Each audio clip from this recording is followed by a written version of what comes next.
Well, hi, folks. Welcome to another Peak Careers interview. September is kind of my month. I always like to focus on LinkedIn. I've been doing that for probably 10 years now, either blogging on it or interviewing on it. And today, I'm excited to sort of take a look at some of the latest things that are coming out on LinkedIn. And as always, it's great to have some other experts here. And I have Bob McIntosh. He's been on a couple of these over the years and is a career trainer and coach. Hannah Morgan, career Sherpa. She's a trainer and job search strategist. And Kevin, I've not met until today. We're connected on LinkedIn, and I follow him. But I'm excited to have Kevin, who is a huge LinkedIn expert that I'm very happy to have here. So today we're going to look at some of the updates and also some of the features that may not be so great. And again, Bob and I had lunch the other day. It was awesome. Known Bob for, I don't know, man, 10 years or something, 8 years, at least 8. And most of our time has been not face to face. It's been online, and so it's great. We met in Portland. Hannah and I have known each other for a while, and guess what, Hannah? We're going to meet each other in person at the Mid-Atlantic Career Conference coming up, and I'm excited for that. Me too. And Kevin, I don't know. I guess Maine's a long way from Texas, but we'll have to figure out a way to do this. So absolutely. It's always better in real life. It is. I mean, it's fun. It's exciting. And anyways, there's more on their bios here that you folks can read about, but they're all the real deal. And I'm very happy to have them here. So let's just sort of dive in. And we'll start with Kevin. What do you think what are some of the latest updates that LinkedIn has done that you really like? You know, and it's funny because there's some updates, like I guess new LinkedIn features that are really splashy, right? And everybody gets them, and those are not always the ones I like the most. To me, the one that just came out in this last week is the ability to put a link in your post, and when somebody clicks on that link, it opens a second tab. Now, the beauty of that is in the past, when you clicked on that link, it would just take you to the resource and that tab would be closed, right? You'd basically on a new page, and the dwell time on your post would stop. Now, because it opens a second tab, your post is still getting dwell time, which is one of LinkedIn's measurements of value, right? Where they decide if they're going to send it to more people, how long is your dwell time? So as they're reading the second source, right, you're actually looking like they're still reading your first source. Now, LinkedIn did this because they finally figured out that creators on LinkedIn is why people come to LinkedIn. If they're not looking for a job, they're not doing the job posting stuff, they're reading, right? And they're writing and they're engaging and they're networking through that process.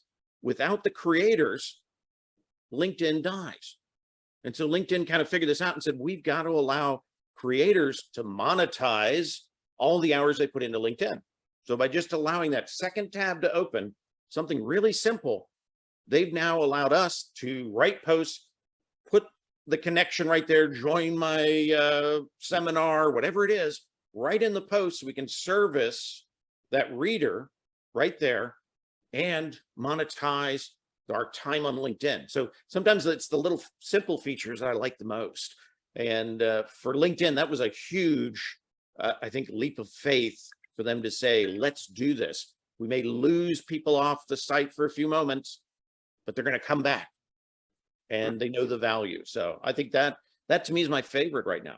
That's interesting. And the dwell time is, I didn't know that term. I knew that it was buried in there, that's how they measure it. But so that's great to know. That's great to know. That's awesome. So that's great for content creators. So the in the group, the people that are resume writers or service providers, that's excellent. Absolutely. For a job seeker, what's the real value for a job seeker? For a job seeker, if they are posting, right, Creating content. then there can be value in it. So if they're trying to build their thought leadership, I'm a scientist, I'm unemployed, but this is my category. If they start posting about that, right? Adding value, showing people they really know what they're talking about, then that comes into play. So the more dwell time, and actually by using a link, you might actually increase the dwell time, whereas somebody might have read the post, moved on, right, to another post. This one, actually, you read the post, oh, there's 5 links in there. I'm going to look at each one of the links. That post is still running. So for the job seeker, somebody who wants to build that reputation so they can be found, it's like a perfect feature. So the thing with me is that about 99% of my clients do not create content. Okay. So they're really not going to benefit from this. What they will benefit from is being able to see content written by folks like us, Hannah, Absolutely. you, Ted, and myself. But I think when we talk about the common job seeker, they're really not going to get stoked by this. Yeah, but they're not interested in the dwell time. But like if I did a search on LinkedIn and I start clicking and following up on either that topic or those people who are in my search, the advantage is if I go off and click on something that leaves, then I have to sort of try to go back and figure out where my search is. So there's an advantage, I think, to job seekers and people who are doing research on LinkedIn, where a new tab opens, at least you haven't lost your original search, right? Because that's how I always like to, when I'm doing it, I'm always consciously, right mouse clicking to open a new tab. But that little feature there, I don't have to worry about it. Yeah. So let's move on. Let's move on to another one. Another favorite, Hannah, do you have a fave? What's some of the newest? Okay, so not the newest, latest and greatest, but newer is, I love, and I don't know what it's called, so Kevin, I'm going to look to you, that ability to fill a gap in your work experience. I think that was a huge game changer for a lot of people who didn't know, back 5 years ago, they, stayed home to take care of their kid. Well, how do I explain that? So I think that being able to select an option is really empowering to people. They don't feel like they're vulnerable to like whatever the hiring manager or recruiter makes up in their head. So explain that to me, Hannah. What changed and how do I approach that? So I might look, I haven't used it a lot and I haven't written about it, but so let's say between 2019 and 2020, you were out of the workforce. On LinkedIn now, there's no way to account for that, right? So you would just have a gap in that employment. So now when you create a new job on LinkedIn, one of the options they give you is the opportunity to select, like, Kevin, what's it called? I think it is work gap. Work gap. Yeah. And there's several different ones you can choose from, like, so that you can, and then write about it as a job. It's at least explainable. Yes. Can I Yes. counter what I see in that as a database on LinkedIn, right? LinkedIn has 850 million people, right? And it's a $17 billion company. 65% of that annual revenue comes from selling members to other members using talent solutions, right? And Sales Navigator. Both of those groups that buy into Navigator and Talent Solution, their preference is for employed, right? So a recruiter likes employed over unemployed. Somebody selling a system, right, using Navigator likes employed over unemployed if they're trying to sell in their phone system, let's say, into a company. So LinkedIn understands this, and LinkedIn says, well, what we want to do is prioritize in the ranking employed, right? That's when you end gap a job at the top and it takes away that off the top piece, right? And you then become unemployed. You are lower in the rankings when they do a search. So people thought, well, if I give you the ability to close that gap, right? They think if they use that tool, then they're going to be back in those searches. But what it really does is it is actually telling LinkedIn in the database that I'm unemployed, here's my gap. I can now have an all-star profile but I'm still going to be lower in the search results. Mhm. So that's for the most current job. Yeah, most current job. Right. Prior jobs, it's still going to be used the same way as a risk analysis tool. Your best bet is to find something else to fill the gap. You volunteered at the Red Cross and you did marketing for them at a VP level. Right. Find a gap closer, right? Something along that line. Join a temp service, right? That offers, even at executive level, they have temp services. Join something, use that as your gap filler, because that will be considered employed, and also lower this risk equation that LinkedIn runs as they're providing your data to these recruiters and businesses. Because that's 65% of their revenue stream, everything on the site basically correlates with that. So I actually advise against using it. I advise finding a better gap filler, and one that you get, it has to be honest, right? So if that's your only option, that is your only option. Yeah, and I think that, you know, when you're dealing with a client and they have a gap from 2 years ago, I can't fix that a lot of times, other than what Hannah's point is. Yes. You know, if somebody catches me while we're doing it, I can say, go volunteer at the Y and do marketing, right? I mean, you can, but sometimes it's just, you know, sometimes people are staying home to take care of their parents, right? I mean, and whatnot. But. And sometimes that's it. You know, so you can't close the gap, but just knowing using that gap closer, it does affect the database. It does affect your rankings. And I think LinkedIn was disingenuous by not telling people that.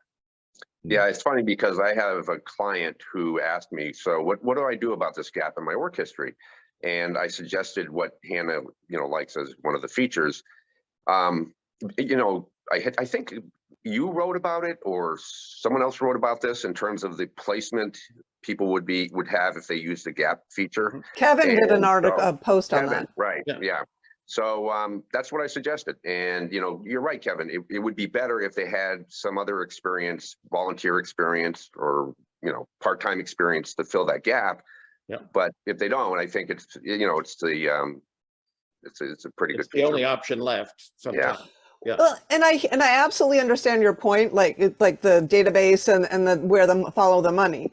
I will say though, there are people that will land on your profile, right, for whatever reason, or find you on LinkedIn and be interested enough. And in that case, right, it's not. There are many ways people can find your profile. It's better than leaving a hole. Right. Yeah, right. It's better than leaving a hole, because then you're like, well, what went on there? Yeah. And before there wasn't, right? There wasn't really an option. So now there are a couple of options. Yeah, and that said, they should also be able to describe what they were doing in terms of increasing their skills, or, you know, making themselves more marketable, you know, other than just leaving it without a description. Yeah. I've even seen a person close the gap with taking courses on LinkedIn, right? Took 37 courses in the time frame that made them a better CPA or whatever it is. That's a nice gap closer. So there's a lot of creative ways you can do it too. Right, but they need that advice early on, you know, and that's and a lot of times they're coming to us, you know, after the fact, and it's right. And you have to be genuine. I mean, you don't want to go back and make something up, because you get caught with that and you're doomed. But hey, Bob, what do you got? What is like one of your new favorite things? Well, one of my favorite things, and this is something that Hannah and I were discussing just before this meeting, is that I like the skills, being able to move the skills to the experience section. Now, LinkedIn says you can move it to education, certificates, and other places, but right now it's just limited to the experience section. And I like it because it gives people a clear view of the skills, because now, you know, the experience section is truncated between the job itself and then the skills area. So they can see the skills that you have for that particular job. And you know, it's just a quick view of the value you're going to add in terms of the skills. So I like that feature. You know, and skills are contextual, right? I mean, if I put on communication skills and it was really associated to the volunteering I did in high school, or if it's the communication skills that's associated to my public speaking and training of peak careers, you know, that's a very different context, right? And so I thought I've done that in a few of my on my own LinkedIn profile, just to sort of play around with it, and I'm sure I could do a lot more, but I do like that feature. I think it's a great way to give people a sense of the context, because it's really it's depth and breadth of some of those skills, right? Right, absolutely. It does help in if you're trying to put a pivot together, because they're also your transferable skills from maybe an experience that doesn't directly relate, but a recruiter will find you because of the transferable skills and then see, wow, you did that here. That's outside of the industry, but I get it. So that's coming up in talent solutions. Okay, so Kevin, what I asked one recruiter is, are those skills that are moved to the experience section, are they noticed by recruiters? Does it show up on LinkedIn Recruiter, or is it just the skills that are in this, the skills area itself? It will actually put it at current. If it's in the current position, it will actually show up on talent solution as a skills match. Okay. So it can be either one, but basically when you're doing it, you've got both going, right? And then when the recruiter sees your profile, they're going to see under a position, they're going to see you have those skills. Exactly. So it's more of a visual And thing. how many years you have those skills, Right. is the other component of that. Whereas when it's just at the bottom, they don't know how many years you've been working on, whatever it is, special coding or something like that. By attaching it to different positions, you're now telling them I've got 10 years of this. Right. That's a great. It relates back to years of experience. And one more thing about skills, and this is what I appreciate, is that LinkedIn is now de-emphasizing endorsements. In other words, it's not called skills and endorsements, it's just called skills. And I appreciate that, because I think endorsements are pretty much useless. Yeah. They still use them in the ranking on the back end. So if you've got 99 endorsements for a skill and somebody's got 5 endorsements for the skill, when they put the list together, 99's on the top, 5's on the bottom for the skills. So it still has an impact, even though it's kind of useless. And they have tried to get better in the sense that they use a multiplier. When you endorse, if you had a lot of people endorsing you for leadership, and then you endorse somebody else for leadership, that endorsement may be worth like 10 times an endorsement from somebody who has no leadership skills. Does that make sense? So they're using kind of a multiplier, trying to make up for that willy-nilly, I give everybody everything, right? And they even do that. If you say, somebody's got a skill, it's actually going to relate back to your profile. If you don't have that skill and no exposure to that skill, that endorsement you just gave means almost zero. Oh, interesting. So they're getting smarter. They're trying to make this stuff work. And they did take that note away, but I think that was more for simplicity of design, because everyone's like, well, what's an endorsement? What's a recommendation? What's the difference between endorsement? Right? It was confusing. So I think that's why they did that. But it does play in the background of how you rank and how you show up in talent solutions and in search. Interesting. So my initial response to that is, I get why it's important to put it underneath the job, but as somebody with over 20 years of work experience, the thought of having to go back and plug in those skills is overwhelming. That's why I don't like it. And I think a lot of people will feel the overwhelm as well. Now you can, if you go. Well, I mean, I would just use the skills that I'm using currently, the ones that I'm proficient in and I've been using currently, or, just previous to, So, I mean, if I used, I don't know, what is it, PageMaker, when I was in marketing, I no longer use it. So I wouldn't use it as a skill under that particular job. But it's like Latin, right?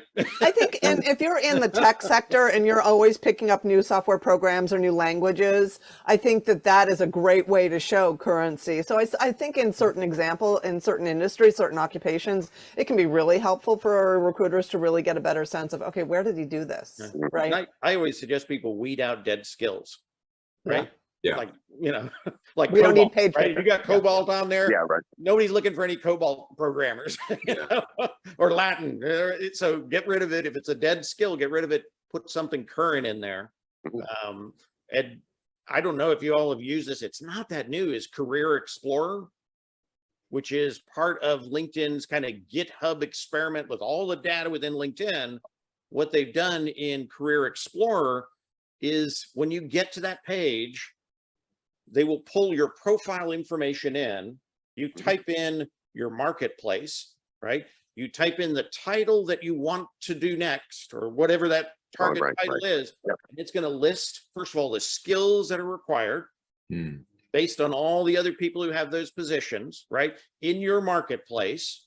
And so it's pretty accurate about what the competition might be, right? And then they have a second portion of it that actually says if you wanted to go from sales manager, let's say, to director of sales, here's your transferable skills. Here's the ones you need to work on. Here's the ones you definitely don't have at all. It aligns them out. And often the ones you have to work on, you just never thought about, right? You actually had those. I've done remote team management, but I didn't think about writing it into my profile. Now I can get that in, keyword it, make it a skill. I've identified a gap that makes me more attractive on LinkedIn and hopefully brings opportunity to me. And then also when I apply, they see I have that opportunity. But that is an incredible tool. A lot of people forget it's out there. I can tell you what the address is. It's linkedin.github, GITHUB.io/career mid-level explorer. And that'll get you right in there. And then you want to scroll down about 2/3 of the page because it shows you, it talks about it, but it's the UI on the page is awful. But when you get to that part where it says enter your location, you're at the right tool set. That thing is incredible. Got it. To identify skills. And I find that's the biggest problem people have on LinkedIn is they pick these skills and they never think about them again, right? Yeah. So you got some of these dead skills, or they used a word that is kind of like the skill, but that's not the one LinkedIn uses, like mergers and acquisitions. I used M and the little mark A as my skill. That doesn't register in the database, so I don't actually have mergers and acquisitions. Right.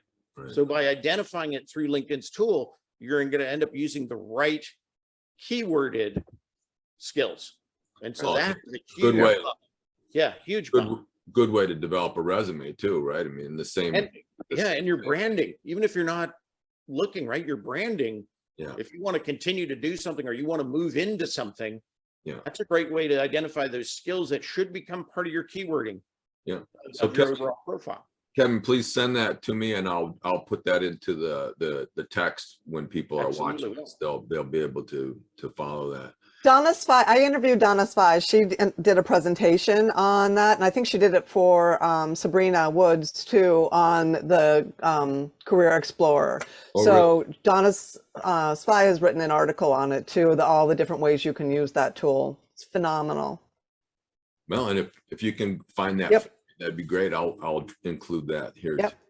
So there's still lots of good things. I want to talk about some of the things that we maybe not as crazy about, and then if there's still some other ones that anybody wants to share, good or bad, we'll wrap up with that. But Bob's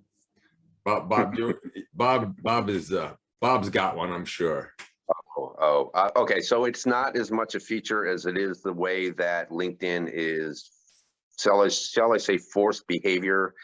And what I mean by this is that the posts these days are more in a personal nature.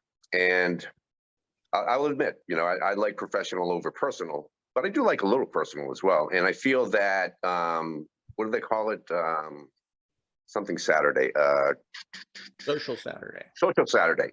I feel that the LinkedIn is sort of forcing us creators to write more personal stuff, including Social Saturday. I just like I said, this is not a feature in itself. It's just the way that LinkedIn algorithm and people behind it are selecting the posts or articles that to be forwarded. And then also I have this problem with how LinkedIn is catching us posting outside links. And I understand LinkedIn wants us to stay on their platform, but in that way also decreasing our reach. So I just think that there's too much that LinkedIn is getting involved in terms of the algorithm. Hmm. A lot. I don't have anything really. I've got a lot of like problems with LinkedIn. I don't think there's any feature, like any feature that might be new and that doesn't work for me or is too complicated for me. I just sort of ignore and move on. Like Yeah, you don't have to use them all. yeah, they missed me on that one. That's not going to work for me. Like the newsletter, I totally that. But I think that one of the things that I find is distracting from LinkedIn are all the notifications I get.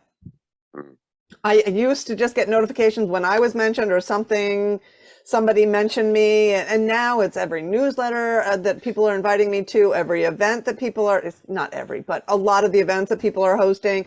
The notification thing, there are too many things rolled into that I think people are going to miss important parts. It used to just be, okay, these people have mentioned you or made a comment on your post. They are clear. I know why I'm going there, but now I don't know what else is going to be in there. There's a lot of other junk in the notifications. You can go in and eliminate. But then you eliminate all of them. Yeah. And Well, that's the problem. There's 34 categories of notifications. Like if you don't want to have birthdays, you turn off birthdays. If I don't want to have newsletters notification, I turn off newsletters. If I don't want to have live event notifications, I turn off live event. If I don't want to have audio event notifications, I turn off audio event. So you've got 30 some odd. But by turning them off, I get that, but by turning them off, I miss the opportunity to learn about something, which is my whole reason for being on LinkedIn. So it's either one or the yeah. The bigger your network gets, basically what you're doing is you're shoving these notifications into a funnel, right? And if you've got a huge network and that funnel is only going to handle so much, it's going to overflow. You're going to look at it and go, that's too much. Yeah. So you have to make a choice, either small network or restrict notifications, or I hate to say deal with it, right? Right. And I kind of which try is to what I'm deal doing with it because I want to see all of it. Ignore. But that is just part of having a big network. Yeah. Ignore. Yeah. You know, but. And you can click on that notification, and if you click the X, it'll go away. So if you see them in there, you can go click, click, click, click, click, click, click. All of a sudden, your notification list is just what you want to see that day. Yeah. Which helps a little bit visually, I think. Yeah. Kevin, do you have got any of the features that you're not that crazy about, or? You know, there's one that came out called demonstrate skills. Okay. And that was if somebody posts a job, they can request that somebody go in there and demonstrate that they have the skill. And you can do that by writing, right? 2,000 words, or you can shoot a video and send that over to that individual. You can do it ahead of time, kind of like the skills quizzes, right? For different things, you can do this demonstrate skills, but there's no feedback. But I found a workaround, and that is if you go to the jobs page and you look on the side, there's something in there called interview prep. If you click on interview prep, it's going to have all the top kind of answers. It's going to have some solutions, you know, that you can look at. You want to make it your own, obviously, but then you can do a practice video answer, and it's going to give you the AI scoring that the recruiter would get from demonstrate skills. So you can go in there and you can perfect it. It's going to tell you, did you say a lot? Did you use any phrases that are kind of out of place, out of culture? So it's going to give you a lot of feedback, and then you can do that and perfect it before you go and do your skills video, because they're getting all that data otherwise, and you don't know what's going on. They're getting these really low scores. So practice, right? Practice better makes more perfect, right? Something like that. But it's a cool tool, and it's kind of the back end of that people don't know about, that AI is scoring them before that recruiter gets your video. It's got a score on there. And why not know what the score is and how to beat the score or make the best score you can? Yeah. Right. And practice. So I like that. And that's just kind of now that makes that tool better. And they really should give that to the individual right at that demonstrate skills. They should give them the feedback right then and there and say, hey, try it again. Right. That was lousy. Try it again. You said 47 times in a 30-second time frame. So I think they should give that, and they're not giving it. So in that sense, I don't like that new feature. It's a few months old, but I don't like that new feature because they're not giving that AI feedback. But there's your hack to get your AI feedback. Premium feature, right? You have to pay for the feedback. No, not anymore. Oh, okay. Yep. On the interview prep, there's no fee. There is no fee. It's been open for a while. Now, does it stay open? I don't know. I thought But it's I been was open in for a there while. I was with another group this week or last week, and we looked at it and it looked like you had to pay for it. There is some segment down below that says, pay for service, but you don't have to. Mhm. It'll still continue on. I don't know if that's a bad code gap, but it's open today, so I would use it. So, I mean, Kevin, more than anyone I know, you have discovered or are aware of the features that come around. How many features this year are new? And second question is, what percentage of them are actually useful? I think they're all useful for somebody, right? Mm. Otherwise, they wouldn't spend the time to code them. But not every one of them is useful for us, for ourselves. So you got to find out what fits and how you use it, right? To decide whether you put the time into it. But I'm tracking right now, so far this year, we're right at 60 new LinkedIn features. Wow. Right. And they're not little bitty ones. These are pretty impactful features. I don't track the little stuff when they do, little ad kind of components and things like that. So these are big pieces that can be used, to build your brand, increase your exposure, whatever you're looking to do, they can be used for that. You just need to look at it and say, does that make sense for me? Sure. Yeah. So I want to throw in one of my favorite pieces. It's not new, it's old, it's from the very beginning, but it's the feature that it talks about when you go search for a company, it says people also looked at this company. Mm-hmm. I think, being that I love intentional serendipity, people discovering things by accident.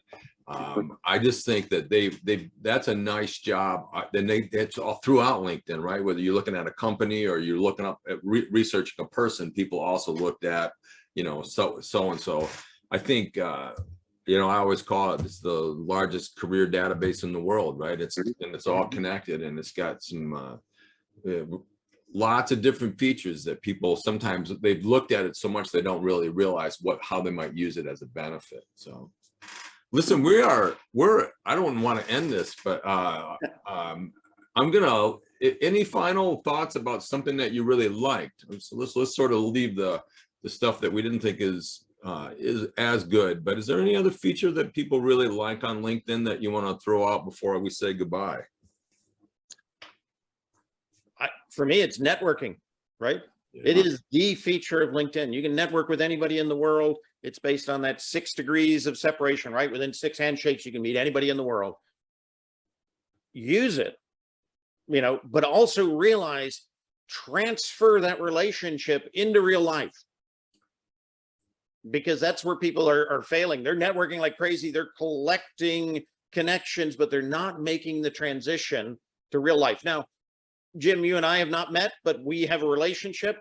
We're seeing each other on video, so it's a little closer to real life. But if you can make it into real life, huge impact, much better. Whether that's, by using your cell phone, whether it's meeting in person, make the transition off the website to really solidify that.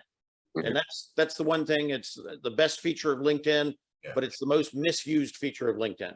Yeah, that's a great point. That is, I talk about that all the time. Any other final thoughts, Hannah or Bob? Anything you want to add in here before we? Well, I want to follow up with what Kevin said in that networking. I like, and this is not a new feature, but I always like the all filters, where you can identify people who work in companies and then try to, connect with them for, to build your foundation, for those companies that you may later approach, or if a job is advertised, at least someone in those companies. So, like Kevin says, it is about networking, and speaking about the common job seeker, I've had people who are my clients who've used that feature, to connect with people.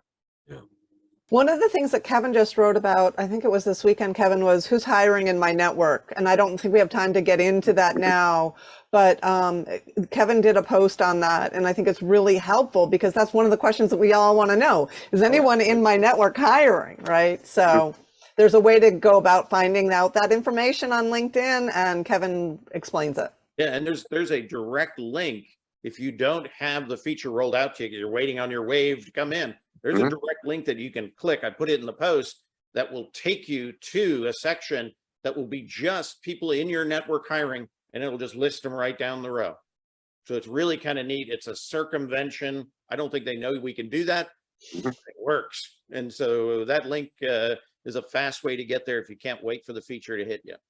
Well, I must not have the feature, but I was reading it, and then I went to my I went to my profile or wherever to try to find that link. So I'll go back to it and click on that link. I must not have it right now. But and not everybody puts on there that they want to be contacted. That's the other thing is, if you post a job, you can say, let them know I posted, right? So you can contact Bob. You have to give him permission, LinkedIn. If you don't do that, then there isn't meet the team, right? You have to give permission. Even each team member has to give permission, and there's a process for that. But that, to me, if Bob says you can contact me if you're interested, I'm contacting Bob. I'm not worried about it. And if you click on that meet the team, it's going to send a message, and it's a template. Don't use the template. There's some good info in there. There's some good styling, but make it yours. Give me a reason why, or make Bob give Bob a reason why he should talk to you. If he sees 50 of the same templates and he sees one that's not, he's probably going to talk to the one that's not first. Okay. So. We have learned a lot today. This has been an educational morning.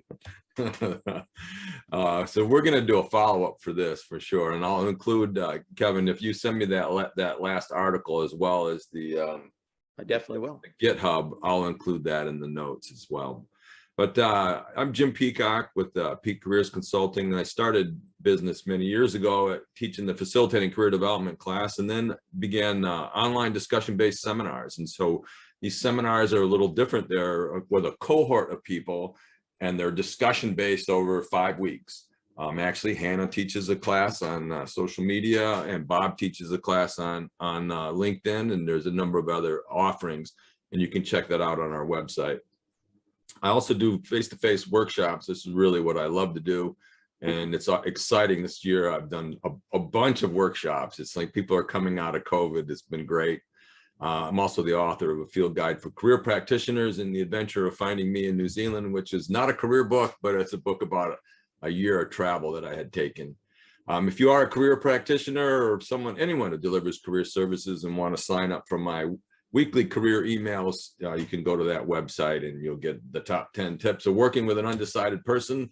And feel free to connect with me on any of these platforms, but LinkedIn is definitely where I hang out the most. So feel free to reach out. Thank you. Three people that I have a tremendous amount of respect for, and excited that Kevin, we have finally met, and we'll continue our relationship. But thank all three of you for your insights. And thank you. I'm glad I was able to connect. Mm-hmm.